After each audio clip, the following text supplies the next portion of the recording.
ہر جمعہ کو ایک چھوٹا سا بچہ جس کا نام قاسم تھا مسجد جاتا تھا۔ وہ اپنی چھوٹی سی سفید ٹوپی پہنتا اور صاف دل کے ساتھ نماز پڑھتا۔ نماز کے بعد وہ مسجد کے باہر بڑے درخت کے پاس بیٹھتا۔ ایک دن جب وہ واپس آیا اور اپنی ٹوپی اٹھائی تو اس کے اندر 100 روپے کا نوٹ تھا۔ قاسم نے آدیر الفادیر دیکھا اور آہستہ سے بولا، یہ کس نے رکھا؟ لیکن وہاں کوئی نہیں تھا۔ وہ دوڑ کر گھر گیا اور اپنی امی کو پیسے دے دیے۔ امی نے اسے گلے لگایا اور کہا، الحمدللہ، اب میں تمہاری چھوٹی بہن کے لیے دوا خرید سکتی ہوں۔ پھر ہر جمعہ کو قاسم کو اپنی ٹوپی میں 100 روپے ملنے لگے۔ یہ پیسے ان کے گھر میں بہت کام آتے تھے۔ امی ان پیسوں سے کھانا، دودھ اور دوا خریدتی تھی۔ پھر ایک رات قاسم نے دیکھا کہ امی چپکے رو رہی تھی۔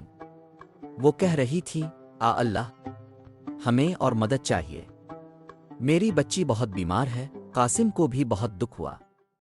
وہ بھی کچھ کرنا چاہتا تھا۔ اسے اپنے قرآن والے الفاظ کی بات یاد آئی۔ الفاظ نے کہا تھا، جب تمہیں بہت مشکل ہو یا رزق، سکون، صحت یا مدد چاہیے تو سورہ کوثر 129 بار پڑھو۔ یہ سورہ رزق بڑھاتی ہے، بیماریاں دور کرتی ہے، دلی سکون دیتی ہے اور دعائیں جلد قبول ہوتی ہیں۔ قاسم نے وضو کیا، جائے نماز پر بیٹھا اور پڑھنا شروع کیا۔ بے شک ہم نے تمہیں کوثر عطا کیا، پس تم اپنے رب کے لیے نماز پڑھو اور قربانی کرو، یقیناً تمہارا دشمن ہی بے نسل ہے۔ قاسم نے سورہ کوثر 129 بار پیار اور یقین کے ساتھ پڑھی۔ پھر اس نے دعا مانگی، اللہ، ایک بار پھر ہماری مدد فرما جیسے پہلے فرمائی تھی۔ دور ایک بوڑھا غریب آدمی تھا جس کا نام کریم تھا۔ وہ اکیلا رہتا تھا۔ اس کے پاس کوئی بچہ نہیں تھا، نہ کام اور نہ زیادہ پیسے۔ اس نے بھی اللہ سے دعا کی، اللہ، مجھے کسی کی مدد کا ذریعہ بنا دے۔ پھر اس نے بھی سورہ کوثر 129 بار پڑھی جیسے اس کی مرحوم ماں سکھایا کرتی تھی۔ پڑھنے کے بعد اس کا دل ہلکا اور سکون والا ہو گیا۔ اسی رات اسے خواب آیا۔ ایک نرم سی آواز نے کہا، ایک بچہ ہے جو ہر جمعہ مجھ سے دعا کرتا ہے، تم اس کی دعا کا جواب بنو۔ اگلے دن کریم مسجد گیا اور قاسم کو دیکھا۔ اس کا دل بھر آیا۔ پھر ہر جمعہ وہ چپکے سے قاسم کی ٹوپی میں 100 روپے رکھنے لگا۔ ایک دن قاسم نے اسے دیکھ لیا۔ وہ دوڑ کر بولا، انکل، آپ ہر جمعہ ہمیں پیسے دیتے ہیں؟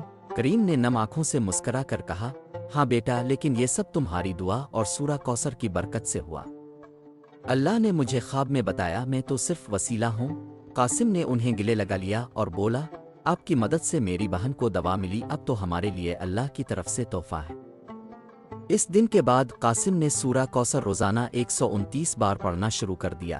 آہستہ آہستہ اس کے ابو کو کام مل گیا، بہن ٹھیک ہو گئی اور گھر میں خوشی اور سکون آ گیا۔ سورہ کوثر چھوٹی سی ہے مگر بہت طاقتور ہے۔ اگر آپ اسے صاف دل سے 129 بار پڑھیں تو رزق ملتا ہے، پریشانیاں دور ہوتی ہیں اور دعائیں قبول ہو جاتی ہیں۔ ہمیشہ یقین رکھو کہ اللہ سب کچھ سنتا ہے۔